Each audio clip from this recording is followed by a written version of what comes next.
Hello. Welcome to Ken studies. आज हम science previous year में 2016 का क्वेश्चन देखेंगे, पार्ट 5। इसमें आपके टोटल 23 क्वेश्चंस हैं। फर्स्ट क्वेश्चन है, which one of the following is the correct taxonomic hierarchy. तो ये कह रहा है कि सही वर्गीकी पदानुक्रम, यानी जो आपका लार्ज से स्मॉल, जैसे किंगडम। किंगडम देखोगे, प्लांट किंगडम, एनिमल किंगडम, तो किंगडम सबसे बड़ा है, इसमें आपको कोई डाउट नहीं है। और स्पीसीज जो है वो सबसे छोटा है, ये सब में आपका है। तो ये जब तक आप प्रॉपर तरीका से ऑर्डर नहीं ध्यान रखोगे तो इसमें है आपको ये एनसीईआरटी में डायरेक्ट आपको मिल जाएगा। तो डिवीजन वाले में तो किंगडम, उसके बाद आपका फाइलम, फिर क्लास, ऑर्डर, फैमिली, जीनस और स्पीसीज। तो ये आपका सही ऑर्डर हो जाएगा। नेक्स्ट आपका है, सब units of DNA are known as. तो डीएनए क्या है आपका? Deoxy ribo nucleic acid. तो डीएनए जो है क्या है? आपके बॉडी का जेनेटिक मटेरियल है। जेनेटिक मटेरियल है डीएनए। और आपका एक आरएनए होता है। आरएनए आपको है राइबो न्यूक्लिक एसिड, और डीएनए है आपका डीऑक्सी राइबो न्यूक्लिक एसिड। तो न्यूक्लियोटाइड जो होता है, न्यूक्लियोटाइड में ये जो डीएनए का सब यूनिट होता है न्यूक्लियोटाइड होता है। न्यूक्लियोटाइड होता है जो उसमें बीएसपी रहता है, बीएसपी, ठीक है। और एक न्यूक्लियोसाइड होता है, न्यूक्लियोसाइड। तो टीआईडी है, उसके जगह साइड रहेगा, न्यूक्लियोसाइड। तो उसमें क्या होता है? बीएस होता है, यानी कि बेस और प्लस सुगर। और इसमें जो होता है आपका एक फॉस्फेट होता है। तो बेस, शुगर, फॉस्फेट। बेस इसमें से कौन सा रहता है आपका? जो आपका है ये जो बेस हैं, वो बेस क्या होते हैं आपके? 4 होते हैं, एडेनिन, गुआनिन, साइटोसिन और थाइमिन। तो डीएनए का सब यूनिट जो होता है न्यूक्लियोटाइड होता है। इसमें बेस, शुगर और फॉस्फेट 3 पाए जाते हैं, और ये जेनेटिक मटेरियल है। तो ये नेक्स्ट है, the process of using microbes to treat areas of land और sea that have been contaminated by pesticides, oil और सॉल्वेंट्स इज नोन एज। देखो, समुद्र में बहुत बार आज की डेट में मिलियंस ऑफ टन जो है पेट्रोलियम ऑयल और अदर सब्सटेंसेस जो है ट्रांसपोर्ट होते हैं। Some time due to accident, चाहे नेचुरल एक्सीडेंट हो या मैन मेड हजार्ड के कारण, मैन मेड मिस्टेक्स के कारण गलती हो जाती है, उसके कारण ऑयल स्पिल और बहुत सारे जो हजार्ड्स मटेरियल हैं वो स्पिल हो जाते हैं। तो उसको एक या तो है कि आप मैकेनिकल मेथड या फिर आप केमिकल रिएक्शन के द्वारा करवा सकते हो। लेकिन जो हम बायो रिमेडिएशन जो टेक्निक है उसके अनुसार जो है लिविंग ऑर्गेनिज्म का हम यूज करते हैं, यानी कि माइक्रोबियल जो ऑर्गेनिज्म है, माइक्रो लेवल के ऑर्गेनिज्म है, जो सूक्ष्म जीव हैं, उनका यूज करते हैं। तो वो एक तरह से प्राकृतिक रूप से प्रकृति के एक तरह से क्लोज में रहता है, यानी कि ये जो हार्मफुल इफेक्ट नहीं होता। अब कोई दूसरा मेथड आप अपनाओगे, या तो केमिकल रिएक्शन कराओगे या व्हाटसोएवर, तो वो बाई प्रोडक्ट रिलीज करेगा और वो फिर से हार्मफुल होगा। तो ये इसको कहते हैं बायो रिमेडिएशन, यानी जैव उपचार। देखो, अब इसमें क्या है ना कि सम टाइम बहुत सारे हर एक आध क्वेश्चन, 2 क्वेश्चन ऐसे होते हैं ना जिसमें आपको सही से आंसर ना भी पता हो, लेकिन उसका यदि हिंदी मान के चलो जान रहे हो, तो देखो, जैविक उपचार, जैविक उपचार हमेशा सबसे अच्छा होता है। तो ये आपका डी है। नेक्स्ट आपका है, how is the rate of transpiration affected by decreasing humidity and by decreasing light intensity. देखो, जो बाष्पोत्सर्जन है, बाष्पन की क्रिया होती है, तो उसकी दर घटती हुई आर्द्रता के द्वारा और घटती हुई प्रकाश तीव्रता के द्वारा किस प्रकार प्रभावित होता है। तो देखो, इसमें कह रहा है कि एक तरफ है डिक्रीजिंग ह्यूमिडिटी। तो जब ह्यूमिडिटी डिक्रीज हो रहा है तो आपका जो रेट ऑफ ट्रांसपायरेशन होगा, यानी बाष्पोत्सर्जन होगा, वो बढ़ेगा। क्यों? देखो, जब कहते हैं ना ह्यूमिडिटी बहुत हो जाता है तो क्या है, आपका स्वेटिंग होने लगता है, और स्वेटिंग क्या है, पसीना सूखता नहीं है। तो जब ह्यूमिडिटी बढ़ जा रहा है तो इसका मतलब क्या होता है कि आपका जो स्वेटिंग है वो स्वेटिंग रेट आपका करीब उतने रहता, लेकिन जो वो सूखता नहीं है। या कपड़े, ह्यूमिड इन्वायरमेंट होता है तो कपड़े सूखते नहीं है, इसका मतलब ट्रांसपायरेशन रेट कम होता है यदि ह्यूमिडिटी बढ़ जा रहा है। तो जब ह्यूमिडिटी घट जा रहा है तो आपका रेट ऑफ ट्रांसपायरेशन बढ़ेगा। तो बढ़ेगा, तो इसमें बी और सी में है, तो 2 आपका गलत हो गया, डी ये अब देखो, डिक्रीजिंग लाइट इंटेंसिटी, तो लाइट की इंटेंसिटी बढ़ाओगे तब जो है वो आपका रेट ऑफ ट्रांसपायरेशन बढ़ेगा, लेकिन घटा रहे हो तो घटेगा, तो ये आपका बी हो जाएगा। नेक्स्ट है वैक्सीनेशन। वैक्सीनेशन तो आप ये मानो ये काफ़ी इम्पोर्टेंट है, और इस बार वैक्सीनेशन के लिए ही इस समय सबसे हमारे पास चैलेंज क्या है कि मैक्सिमम लोगों का वैक्सीनेशन करवा पाएँ, जितना अधिक से अधिक और जल्दी से जल्दी हम करवा पाएँ। ये जो आपका कोविड-19 डिज़ीज़ से रोकथाम के लिए ये सबसे महत्वपूर्ण कारगर उपाय अभी दिख रहा है। तो वैक्सीनेशन में क्या होता है, वैक्सीनेशन में देखो जो हमारा बॉडी होता है, तो हमारे बॉडी में एक डिफेंसिव मैकेनिज़्म होता है। अब वो डिफेंसिव मैकेनिज़्म जब कमज़ोर पड़ने लगता है, तो हमारा शरीर जो है वो बीमार पड़ता है। अब नए कोई ऑर्गेनिज़्म जो कोई भी विषाणु, बैक्टीरिया व्हाट्सोएवर जो हैं, वो शरीर में अटैक करते हैं, तो हमारा शरीर जो है बीमार होने लगता है। तो उसको काउंटर करने के लिए हमारा बॉडी में क्या होता है, एंटीबॉडी प्रोड्यूस होना चाहिए। तो कुछ एंटीबॉडी जो है नेचुरली प्रोड्यूस होते हैं और कुछ हम इंड्यूस करते हैं, कुछ यानी कि शरीर में इंट्रोड्यूस करते हैं। तो वैक्सीनेशन में क्या होता है, injects the body with material that stimulate the body to produce antibodies, यानी एंटीबॉडीज हमारे पास यदि जनरेट हो जाता, यदि वो कुछ डिजीज ऐसे हैं जिसमें हमारा बॉडी जो है वो नेचुरली एंटीबॉडी जनरेट करता है, लेकिन यदि एंटीबॉडी पैथोजेंस जो हैं, जो आपके विषाणु हैं या बैक्टीरिया हैं, वो यदि जो रोग फैलाने वाले हैं, वो स्ट्रॉन्ग हो यदि एंटीबॉडी से, तो हमारा शरीर जो है धीरे-धीरे कमज़ोर पड़ने लगता है। लेकिन हम इसके थ्रू वैक्सीनेशन के थ्रू जो है उसको बॉडी को तैयार करते हैं ताकि वो एंटीबॉडी को प्रोड्यूस कर सके। ठीक है? तो ए इसका आंसर हो जाएगा, डेफिनिशनल है। नेक्स्ट आपका which of the following is an example of carnivorous plant. ये भी आपको डायरेक्ट एनसीईआरटी से मिल जाएगा। तो कार्निवोरस प्लांट्स वो होते हैं जिनको जिस एरिया में प्लांट्स जो होते हैं, देखो प्लांट्स को नाइट्रोजन चाहिए है, नाइट्रोजन अच्छा खासा मात्रा में चाहिए, और वो नाइट्रोजन यदि उन्हें आपको मिनरल से या डिफरेंट सोर्सेस से यदि नहीं मिल पाता है, तो ऐसे प्लांट्स क्या है, जो एनिमल्स यानी कि स्मॉल इंसेक्ट्स इंसेक्ट्स जो होते हैं, ऐसा नहीं बड़ा बड़ा एनिमल, ऐसा नहीं आपको खा जाएगा हमको खा जाएगा, लेकिन वो जो इंसेक्ट्स हैं, स्मॉल स्मॉल इंसेक्ट्स, तो उनके पत्ते वगैरह इस ढंग से होते हैं कि उसको ट्रैप कर लेते हैं, और उसको ट्रैप करने के बाद जो है उससे अपना एनर्जी वो खींचते हैं। तो ये हैं, ये सनड्यू, वीनस फ्लाई ट्रैप और पिचर प्लांट, ये आपके जो हैं कार्निवोरस हैं। ठीक है? नेक्स्ट है, a change of a state directly from solid to gas without changing into liquid state is called. तो ये आपका सब्लिमेशन होता है। जैसे कैम्फोर कपूर जो है आपका, कपूर डायरेक्ट आपका सब्लिमेशन में चला जाता है। इनफैक्ट हमने 2020 में जो क्वेश्चन एक आया था कि एक ऐसा पॉइंट ट्रिपल पॉइंट होता है, ट्रिपल पॉइंट में कोई भी सब्सटेंस जो है सॉलिड, लिक्विड और गैस तीनों अवस्था में एग्जिस्ट करता है। तो सब्लिमेशन में क्या होता है कि डायरेक्ट आपका जो है जो सॉलिड है वो ऐसे नॉर्मली क्या है, आप आइस देखो, तो आइस में क्या है, आइस, आइस में एक ब्यूटी देखना कि आइस में धीरे-धीरे जैसे-जैसे उसमें टेम्परेचर बढ़ते जाता है, तो वो लिक्विड में कन्वर्ट होता है। लेकिन आइस से ही कुछ देखना, डायरेक्ट आप ऑब्ज़र्व करना आप, तो उसमें से कुछ डायरेक्ट जो हैं वेपर की अवस्था में वो देखोगे कि निकलते रहते हैं। तो कुछ डायरेक्ट जो है गैस में कन्वर्ट हो जाते हैं। अब वो ऑब्वियसली बात है, वो बॉइलिंग वहाँ नहीं हो रहा है, बॉइलिंग 100 पर होगा, लेकिन कुछ जो है इवेपोरेट करते रहते हैं, कुछ डायरेक्ट जो है आपके ये गैस में कन्वर्ट होते रहते हैं, तो उसको हम सब्लिमेशन कहते हैं। तो यानी कि उसमें लिक्विड में नहीं जाता है, डायरेक्ट सॉलिड में से गैस में चला जाता है। नेक्स्ट है, water at 273 kelvin is less effective in cooling than ice at the same temperature. देखो, जो हम 0 डिग्री सेंटीग्रेड कहते हैं, तो जो केल्विन में होता है, तो डिग्री सेंटीग्रेड प्लस 273 और पॉइंट एग्जैक्ट में देखोगे तो 0.15 होता है। तो डिग्री सेंटीग्रेड प्लस 273.15 टू 273 लेते हैं, यानी कि 273, तो केल्विन जब 273 है, यानी कि ये 0 डिग्री सेंटीग्रेड पे है, 0 डिग्री सेंटीग्रेड पे है, तो वहाँ क्या है, वाटर भी है और उस अवस्था में अब एग्जिस्ट करता है, और क्या होता है वो उसमें आपका आइस भी एग्जिस्ट करता है। तो देखो कह रहा है कि water at 273 kelvin is less effective in in cooling than ice.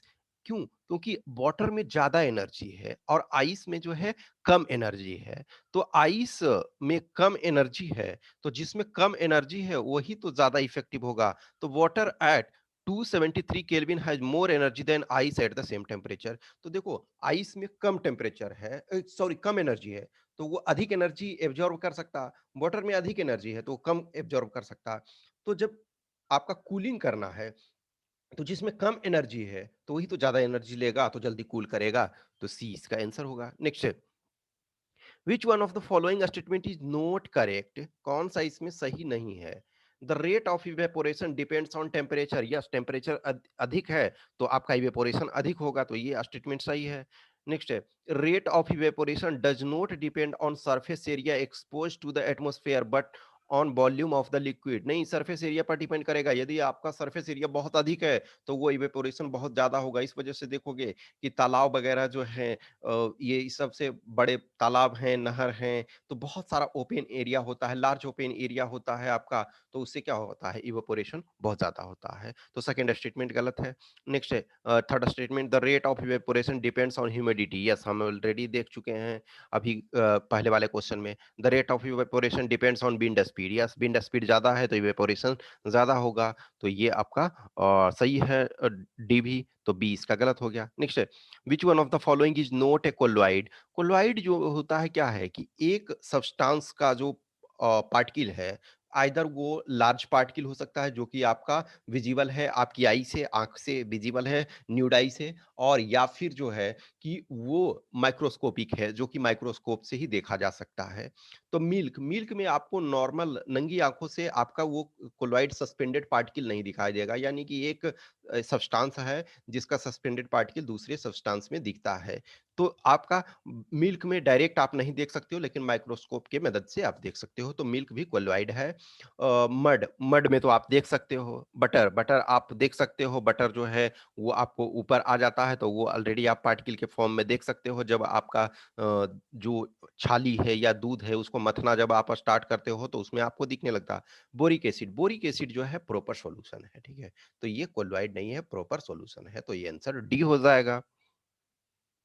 Next आपका है मैच करना है, match list one with list two, तो ये आइसोटोप है और इसका एप्लीकेशन। देखो, जिसमें जो जो जान रहे हो उसको सबसे पहले करना है। तो यूरेनियम यूरेनियम जान रहे हैं हम कि फ्यूल इन न्यूक्लियर रिएक्टर, तो फ्यूल इन न्यूक्लियर रिएक्टर, तो डी का आपका 4 हो गया। तो डी का जब 4 है तो ये 2 हमारा गलत हो गया, ठीक है। तो हम ये मिल गया, 2 एटलीस्ट मिल गया। अब आयोडीन देखो, आयोडीन आपको मान के चलो, तो आयोडीन किसके लिए यूज होता है? तो आपके ये ग्वाइटर के लिए यूज होता है, ये घेंघा रोग के लिए। फिर कोबाल्ट आपका, तो कोबाल्ट ट्रीटमेंट ऑफ कैंसर के लिए। अब कार्बन बच गया, तो calculation of age of the earth, यानी कार्बन डेटिंग प्रोसेस से C14 जो होता है उससे। तो ए का टू दोनों में है, बी का जो है 3, बी का 3 इसमें है, तो ए आपका आंसर हो गया। नेक्स्ट है, arrange the following substances in their order of increasing hardness. Hardness कठोरता के बढ़ते हुए, तो सबसे जो सॉफ्ट होगा उसको हम सबसे पहले लिखेंगे। तो इसमें से जो सॉफ्ट कौन सा है? जिप्सम, जिप्सम सॉफ्ट है। जिप्सम के बाद फ्लोराइट है, फ्लोराइट के बाद फेल्डस्पार है, उसके बाद टोपाज है। तो 1342, 1342 बी आंसर। नेक्स्ट है, which one of the following statement is not correct? Bleaching powder is prepared by the action of chlorine on dry slaked lime CaOH2। Yes, ये स्टेटमेंट सही है। देखो, ये जो ब्लीचिंग पाउडर होता है, तो ब्लीचिंग पाउडर क्या होता है? कैल्शियम का बना हुआ होता है, CaOCl2, ठीक है। CaOCl2 इसको ब्लीचिंग पाउडर कहते हैं। Bleaching powder acts as a reducing agent. No, ये ऑक्सीडाइजिंग एजेंट के तौर पर काम करता है, ऑक्सीडाइजिंग एजेंट। इसमें देखो, जो क्लोरीन होता है, तो क्लोरीन ही एक तरह से ऑक्सीडाइजिंग एजेंट के तौर पे काम करता है। रियल एक्शन जो होता है वो क्लोरीन के कारण होता है, तो ये रिड्यूसिंग नहीं ऑक्सीडाइजिंग एजेंट के काम में आता है, तो ये गलत स्टेटमेंट हो गया, तो यही आंसर है। नेक्स्ट है आपका, bleaching powder is also known as chlorinated lime. Yes, सही है। Bleaching powder is used for disinfecting drinking water. Yes, कुआं वगैरह में देखोगे ब्लीचिंग पाउडर डाला जाता था। आज हर घर नल, और या फिर आपने अपनी सबमर्सिबल बोरिंग और ये सब सारी कर रखे हैं, अब तो घर में, हर घर में नल का जल पहुंच रहा है। लेकिन पहले आपको देखोगे कुआं, हर घर में, रूरल एरिया में कुआं होता था, घर में या घर के बाहर आंगन में या दालान में, व्हाट्सएवर प्लेसेस में होता था कुआं। तो उसमें क्या होता था कि कुछ टाइम में, बरसात के टाइम में पार्टिकुलरली जो देखोगे कि उसमें कीड़े लग जाते थे, तो उसमें ब्लीचिंग पाउडर ये डालते थे, तो इसका बी स्टेटमेंट सही है, इसका गलत सॉरी है। Next, which one of the following statement is not correct? Graphite is a non metal, yes carbon का ये अपर रूप है, तो कार्बन है, तो कार्बन मेटल है, तो ये स्टेटमेंट सही है। Graphite is an allotrope of carbon, already है। Graphite is a conductor of electricity, सही है। ग्रेफाइट है जो टेट्राहेड्रल, टेट्राहेड्रल नहीं है, हेक्सागोनल है, हेक्सागोनल स्ट्रक्चर, ठीक है, तो डी आपका गलत है। Consider the following physical quantity: energy, power, pressure, impulse, temperature, gravitational potential. Which of the above is are the vector quantity? Vector में क्या होता है आपका, तो क्वांटिटी यानी कि प्लस और आपका डायरेक्शन, यदि दोनों हो तो ये माना जाता है आपका कि वो क्वांटिटी जो है वो वेक्टर है। तो इम्पल्स, इम्पल्स का क्या होता है, इम्पल्स जो होता है फोर्स इनटू टाइम, यानी कि न्यूटन सेकेंड। तो देखो फोर्स हम जान रहे हैं कि वेक्टर क्वांटिटी है, उसका डायरेक्शन होता है, उसमें क्वांटिटी होती है। तो इंपल्स, इंपल्स हम जान रहे हैं। अब देखो जो प्रेशर है, तो force per unit of area, force by area. तो force per unit of area, तो एरिया का तो डायरेक्शन नहीं होता है ना प्रॉपर। अब देखो किसी फील्ड का एरिया इतना है, तो इसका डायरेक्शन कहां होगा, तो ये आपका जो इंपल्स तो है, प्रेशर नहीं है। इंपल्स, टेम्परेचर, प्रेशर, प्रेशर आ गया गलत। ग्रेविटेशनल पोटेंशियल भी जो आपका है वो ग्रेविटेशनल पोटेंशियल, ग्रेविटेशनल पोटेंशियल एक तरह से क्या है कि वो पोटेंशियल ग्रेविटेशनल फोर्स के पुल के कारण लगता है, तो हम डायरेक्शन उसमें डिसाइड नहीं कर पाते हैं, ठीक है। तो ये आपका जो है कि सिर्फ और सिर्फ इंपल्स है जो आपका वेक्टर क्वांटिटी है। नेक्स्ट आपका है a piece of a stone tied to a string is made to revolve in a circular orbit of radius r with other end on the of the string is at center if the string breaks the stone will। देखो ये है, ये एक यहाँ से रस्सी है, इसको इस ढंग से घुमा रहे हो, आपका ये घूम रहा है। अब कहीं जो रस्सी ब्रेक हो गया, मान के चलो इस पॉइंट पे, तो ये क्या होता है, टेंजेंट पे इधर चला जाता है। तो क्या होता है, रस्सी यदि ब्रेक होगा तो ये आपका टेंजेंट में, ये आपका प्रैक्टिकल भी देख सकते हो। तो मूव अवे फ्रॉम सेंटर नहीं। अब देखो उस अनुसार देखोगे, अवे फ्रॉम सेंटर होगा तो जहां से टूटा तो इधर ही वो टूटने के बाद अवे फ्रॉम सेंटर जाना चाहिए, तो वो नहीं जा रहा है। मूव टुवार्ड्स द सेंटर, नहीं सेंटर की ओर नहीं जाएगा। मूव अलोंग ए टेंजेंट, तो टेंजेंट की ओर चल जाएगा। स्टॉप, स्टॉप तो नहीं होगा, तो ये आपका सी जो होगा। नेक्स्ट क्वेश्चन है which one of the following statements is not true?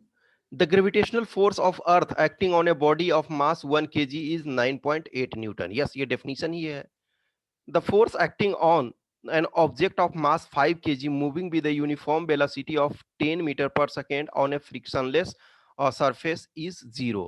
तो देखो ये कह रहा है कि फोर्स, तो ये फ्रिक्शनलेस सरफेस है, 5 केजी आपका ये से मूव कर रहा, तो इसमें से क्या आपका हो रहा है कि यूनिफॉर्म वेलोसिटी है, तो यूनिफॉर्म वेलोसिटी की है, तो क्या है इसका मतलब एक्सीलरेशन जीरो।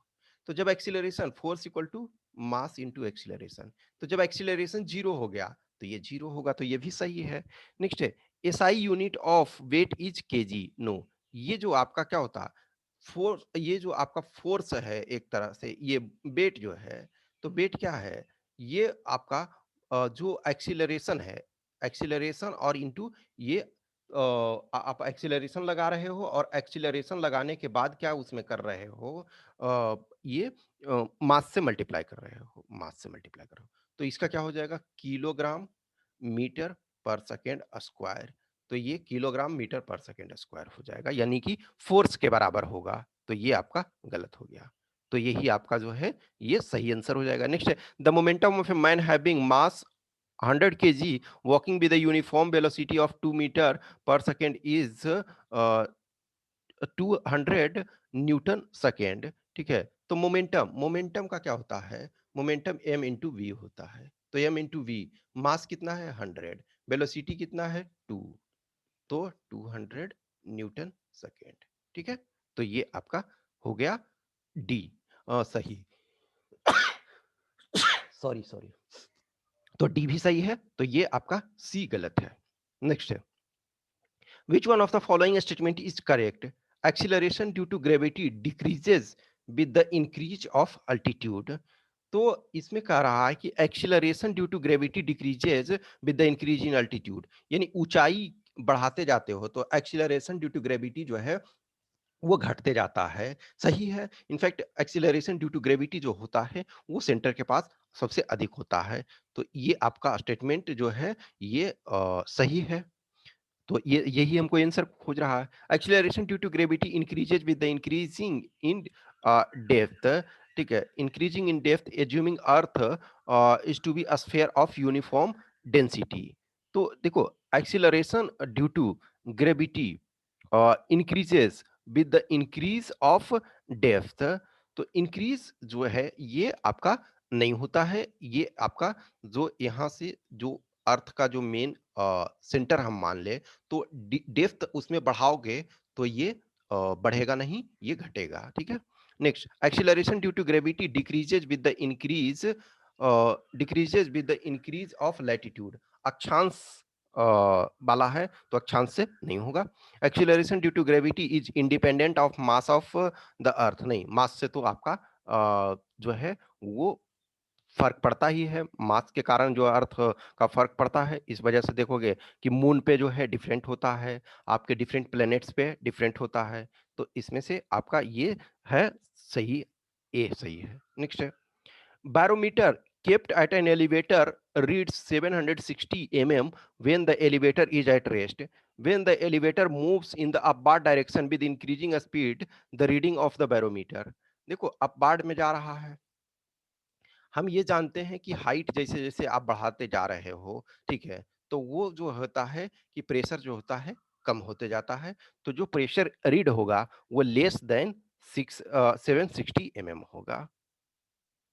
नेक्स्ट जो क्वेश्चन है, उसमें है which one of the following statement is not correct? The earth's magnetic field is due to motion of metals like iron and nickel in the core of the earth. Yes, तो magnetic जो इसका property है वो आपका जो magnetic type material है iron nickel core में, अर्थ के कोर में, उसके कारण होता है, तो ये स्टेटमेंट सही है। नेक्स्ट है, the magnetic field lines of force are widely separated near the poles of a magnet, but these lines come closer to one another at other poles. No, जो आपका अदर प्लेसेस, सॉरी, तो ये जो आपका होता है कि पोल के नजदीक जो होता है वो क्लोजर होता है, और अदर प्लेसेस में जैसे जैसे डिस्टेंस पे जाते जाते हो तो वो दूरी बढ़ता जाता है, तो ये उसका उल्टा दिया हुआ है, तो यही आपका गलत है। नेक्स्ट है, let a resistor having 4 ohm resistance be connected across the terminal of a 12-volt battery. Then the charge in coulomb passing through the resistor. तो देखो V equal to I R, आप फॉर्मूला ये देखे हो। तो V आपका क्या है, 12 है। I आपको निकालना है, ये ठीक है ना। तो चार्ज जो आपका है पर सेकेंड, तो वही आई होता है। जो आपका चार्ज पर सेकेंड है, जो आवेश प्रति सेकेंड, वही आपका विद्युत धारा है। तो आई इंटू आर, तो आर कितना आपका है, 4 है। तो आई इक्वल टू 4 बाई ये 12/4 इक्वल टू 3। तो 3 इसका आंसर हो जाएगा। नेक्स्ट है, which one of the following statements regarding Zika virus is not correct? तो it was first isolated from a monkey in the Zika forest of Uganda. Yes, सही है। It is transmitted by daytime active Aedes mosquito. ये भी सही है। It does not cause mother to child infection. Yes, ये करता है, इसी वजह से उस समय ये बोला गया था कि take care about pregnancy and all, because जो है आपका चाइल्ड में, मदर से चाइल्ड में ट्रांसमिट होने का खतरा बहुत अधिक है। तो यही आपका ये गलत है।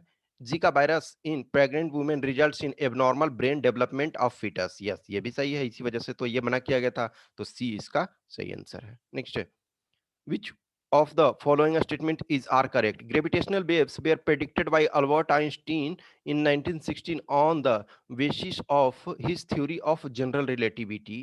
तो जो आइंस्टीन ने जनरल रिलेटिविटी थ्योरी अपनी जो दी थी, उसके अनुसार जो है उसने प्रेडिक्ट 1916 में ही किया था, लेकिन तब उस समय हमारे पास इक्विपमेंट्स बहुत सारे नहीं थे, रिसर्च इतने ज़्यादा नहीं हुए थे, तो इस वजह से उस समय प्रॉपर तरीका से, लेकिन उन्होंने प्रेडिक्ट किया था, लेकिन उनके पास प्रॉपर प्रूफ नहीं था। तो फर्स्ट स्टेटमेंट सही है। नेक्स्ट है, gravitational waves also exist in Newtonian theory of gravitation. No, इसमें नहीं, न्यूटनियन थ्योरी ऑफ ग्रेविटेशन में जो होता है बॉडी का जो आपका मास होता है और स्पीड होता है, साइज होता है, वो जो होता है वो आपका उस रेंज में होता है जिसको हम आराम से डे टू डे लाइफ में कैलकुलेट कर सकते हैं। लेकिन जो आपका ये ग्रेविटेशनल वेव्स पाया जाता है, वो न्यूटनियन फिजिक्स को फॉलो नहीं करता है। तो आपका 2 नहीं होगा। नेक्स्ट है, gravitational waves are to be detected by very sensitive detectors known as interferometers. Yes, ये सही है। वही उस समय जो है जो जब इन्होंने अल्बर्ट आइंस्टाइन ने डिटेक्ट किया था, प्रेडिक्ट किया था, डिटेक्ट नहीं, प्रेडिक्ट किया था, तो उस समय इनके पास इतने इक्विपमेंट्स वगैरह नहीं थे, टेक्नोलॉजी उतना एनहांस नहीं था। तो 1 एंड 3 सही है। तो इसमें 23 टोटल क्वेश्चंस थे, तो ये हो गया। नेक्स्ट और हम नेक्स्ट ईयर का देखेंगे, 2015, 14, 13, ऐसे ही हम 2011 तक देखेंगे, ठीक है? देखो कुछ क्वेश्चंस ऐसे हैं जो रिलेटिवली जिसका मैं प्रॉपर एक्सप्लेनेशन नहीं दे सकता हूँ, क्योंकि मेरा ये कोर एरिया नहीं है। ऑब्वियसली हम जो भी हम सिविल सर्विसेज का प्रिपरेशन करते हैं, जो भी इस स्टैंडर्ड एग्जाम का प्रिपरेशन करते हैं, तो हमें डीप में जाने की जरूरत नहीं होती है। हर सब्जेक्ट को आप उतने एक्सपर्टाइज से नहीं पढ़ सकते हो। तो आपको जितना कॉमन सा काम है, 9-10th का मैक्सिमम लेवल का आता है। कुछ जगह जो है ना, साम दाम दंड भेद एक तरह से कहते हैं ना, कि जहाँ समझ में आता है वहाँ समझ लेना है, जहाँ रटने की ज़रूरत है वहाँ रट लेना है, ठीक है? कुछ भी क्वेश्चंस क्यूरी है तो कमेंट बॉक्स में डालें, और यदि आपको अच्छा लगता है तो लाइक करें, कमेंट करें, अपने दोस्तों के साथ शेयर करें। Thank you.